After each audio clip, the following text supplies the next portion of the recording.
There is a prequel to The Omen that is currently in cinemas. It's called The First Omen. And this, mind you, is a prequel to the original Omen from 1976 and not the remake from the 2000s, which wasn't very good. This one is directed by Arkasha Stevenson, and it very much is a direct prequel to that original film in that the events of this movie flow directly into that one. I went into this with a lot of apprehension. I was a huge, and I am a huge fan of the original Omen. I think it was one of those things where I was far too young when I watched it the first time. It was being shown on TV. RTM and TV3 used to show these movies a lot, and I was terrified. I remember at one point they did, I think, a 3-day marathon where they showed Omen 1, 2, and 3 Good back to God. back across 3 days on Malaysian television. Wow. Yeah, it was a big thing. I know my parents were very excited about it, and I was not supposed to watch it, but then I did. I think I may have recorded it on the VCR without them knowing and then watched it when they were out. Can you remember those days when Malaysian TV used to do marathons? What a time. Great, right? Yeah. Oh, When it actually felt like they cared about, the audience. and it was appointment viewing because I remember my friends at school sneakily watching this horror movie that they'd heard about as well. And it was such Yeah. a big deal. And everyone was kind of scared together and talking about it. It was great. Yeah. And so I loved that original film. And what's great about the original film is there is no sex, there is no violence, there is no gore. It's just fucking scary. Like it is tension throughout with this creepy looking kid and like dogs barking suddenly. And like there's all this weird stuff that happens and it's really, really scary. And so I was very apprehensive going into the first Omen and I wasn't sure what I was going to get. But I left this movie feeling that it was a worthy prequel. I left this movie completely creeped out. And once again, maybe there's one tiny jump scare. Everything else is kind of implied horror based on what you know about Christian mythology and folklore and the Antichrist and prophecies. And it kind of just builds on that idea. And I think it's very well made. I think it's one of those movies that respects its audience. Yes, it is a prequel. And yes, this is a prequel many, many years later, but they never feel like they have to do that thing where they try and get everybody up to speed, right? They're not concerned about the Muslim in the room who may not know the mark of the devil and 666, right? And I feel like I appreciated that. I appreciated that this movie just went ahead with it. Like it started, it went. I watched it with someone who hadn't seen the original and he was on board. And I feel like that was important. I think you have to first and foremost succeed as a film.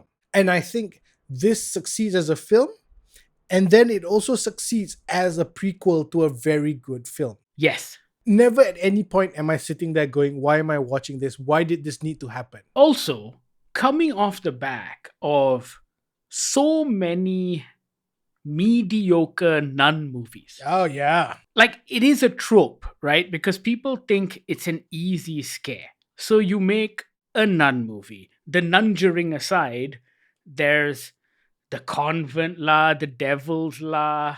I think if you Google nun horror movies, there will be at least 50, if not more. A genre in itself, yeah. It is a genre in itself. Not all of it's good, not all of it's bad, but I have to say, what the First Omen does is build on all of the things that those movies should do.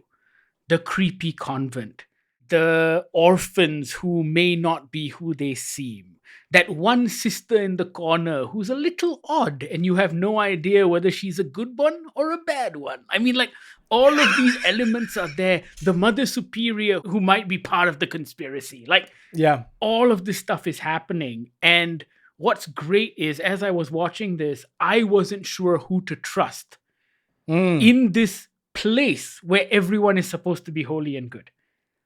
So much so that I didn't see the twists, I didn't see the outcome. Everything kind of surprised me. I really enjoyed this movie. I think because, like you said, this isn't a jump scare movie. I've said it before and I'll say it again. I think a jump scare horror movie is the cheapest of horror movies, Also, because the jump scare horror movie gets you scared in the moment. but doesn't mean anything afterwards. Afterwards, you just forget. Meanwhile, movies like The Exorcist, even movies like The Conjuring, the original Omen, for example, because they're rooted in something slightly deeper, the scare, the fear, it lingers. No, but it's rooted in a good story, right? It's the story of what if your son, who you thought was your son, is the, the fucking Antichrist. That's the premise, right? What if your son is the Antichrist? The Omen itself is a good story, right? Why was Damien given and or adopted by Gregory Peck, the ambassador? Because bigger plans. So it's all got reasons, right? It's not just some random lady in Minnesota. Also, I think what's interesting about The First Omen is how they craft that prequel story in giving you new information, but not making it feel contrived. For me, this was a valid backstory. It actually added richness to the other films. It didn't feel forced. It didn't feel like they were making a cash grab and trying to find a story that would somehow tie into this amazing horror franchise. Of what happens in The Omen and what happens at the end of this, I'm asking questions. I have questions. Exactly. Excuse me, Professor. I have questions, right? And I think that's what gets me excited. That's what gets me excited about this, the way The First Omen is the Rogue One of the Omen series or the Omen film, right? It's because it is I wouldn't say it's a necessary prequel because that implies that the 1976 film didn't do a good job, but there was an opportunity to go backwards and tell a prequel to that story. And I like that idea. I like the idea of taking an opportunity that's there.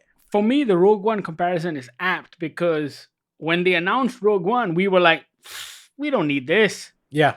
I don't need to know what happened. Star Wars was fine. And then I watched Rogue One and I'm like, oh shit, that was cool. Rogue One had an opportunity to tell a story. They didn't look for an opportunity, right? Which is what most sequels are. Oh, what can we do now? What else can we do?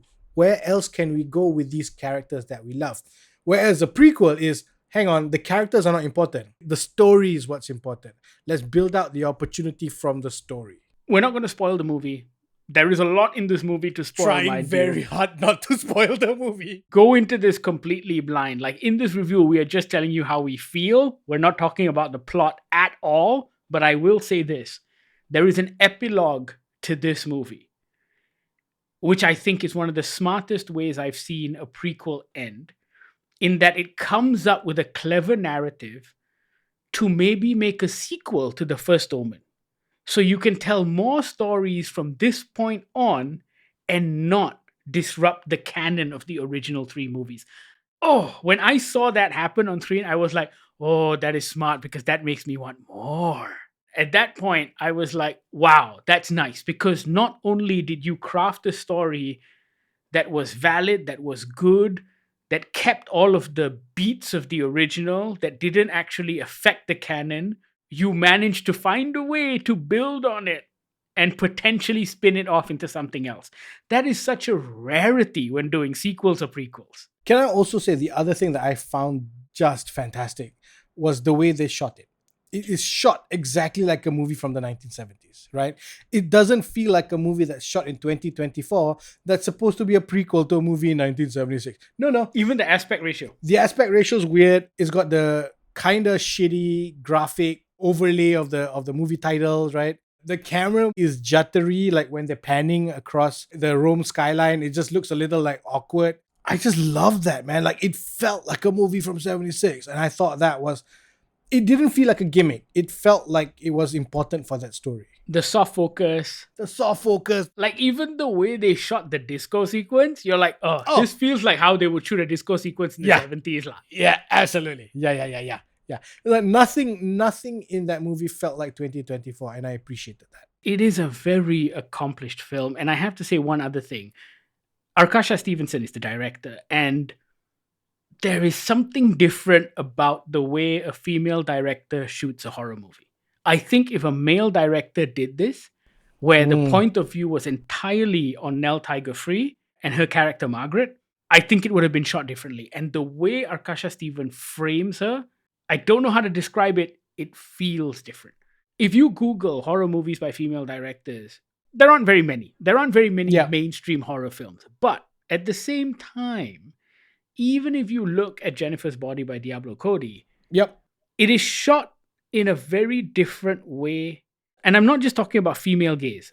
I think it just looks and feels different from a male director making that same movie. Also, because I say that because we've seen this sort of movie from male directors hundreds and hundreds of times. It's that, right? It's the feel is different. It feels different. It almost feels like the camera is looking at the events unfolding in a different way, because from a masculine point of view, you're looking at a battle sequence. You're like, yeah, let's get going. You want to amp up the male testosterone. But when a female looks at it, it's less that. It's more almost circumspect. It's more introspective. And I think that this movie had a lot of those moments. The scares were never about like, oh no, there's a ghost. Can we fight the ghost? No, it's a holy shit, there's a ghost. I don't know what to do. There's a sequence towards the end of the film in which Nell Tiger Free delivers this very physical performance. And even the way that is shot, I think frames her in a very interesting way. The way the camera looks at her is different. And you can tell as the audience. And I think that is absolutely amazing. Yeah. Also, just Nell Tiger Free. I mean, we loved her in Servant, the Apple TV Plus show, which I think too few people watched. Yep. But it did have multiple seasons and finished its story, so you should go back and watch it. But man, she is so good in this. There is, and this is something I loved about her in Servant. You said something earlier about you're not sure who to trust in this movie. Right till the very end, I think right until that third act, I wasn't sure if I could trust Nell Tiger Free. Same. She's got a stare about her that I just love. I'm like, are you the bad guy? Are you the good guy? I don't know. Yeah. Are you pulling my leg? Are you not with me on this journey? Are you fooling me as well? Oh, she's so good. Also, can I just say, Bill Nighy just does Bill Nighy. He doesn't even try anymore. He shows up on screen and he starts talking and I'm just like, hey, it's Bill Nighy. I wasn't expecting him in this film. I wasn't expecting Charles Dance in this movie, but Bill Nighy's in this movie and I'm like, oh, hey, it's Bill Nighy. Exactly. It feels like it's 1970s Rome, but you know what? You're just Bill Nighy. There are some prequels I don't need. I don't need to know Father Brennan's story. Yes. You know what I mean? So, I don't need it. Father Brennan is the one character from the original that appears as a younger version of himself in this one. And he is critical to the story of this movie. Oh, I like this movie. Oh, me too. I had a lot of fun. I mean, I really went in with low expectations and it didn't exceed those expectations because they were low. This is a genuinely well-made horror film. For me, I was mostly surprised at the way the movie links up very well to The Omen and how it respects that link. It doesn't decide to just be this cool 2024 version of The Omen, right? Like, oh, let's just redo it, but we start from the first one. I like that they acknowledge, respected Donna Gregory Peck Omen and builds out the universe from there, builds it out backwards, potentially forwards as well. The one other thing that I don't know if people will talk about very much when reviewing a horror movie, but I noticed because it really stood out, were all of the costumes. Like, I don't know if you noticed, Bahir, but everyone looked really good. Not just the nun stuff, which was also kind of pristine, but even in the sequences where Margaret is out in the city and the 70s fashion in Rome, like the production value is phenomenal in this. I mean, this isn't a big budget movie. It cost reportedly 30 million, but it looks amazing. Oof. Yeah. Her apartment and the way the apartment is shot to give you this creepy feel. Her best friend, who is also in the nunnery, or her housemate who becomes her best friend, who is in the nunnery, and the clothes that she wears. There is the real sense of design to it, which I think adds to the atmosphere of the film, because when everything goes to shit at the end, it is a slow descent into nastiness. And I like that. It starts off clean and then it slowly descends into nastiness. The descent into nastiness becomes even more graphic because of where you started. The costumes are clean. everybody's nice and sweet, and then right at the end, when shit goes down, man, shit goes down. Which I think we should give a word of warning. I'm not sure if much was cut because it didn't look like it was cut, but towards the end of the film, there is some graphicness that I think some people need to be prepared for.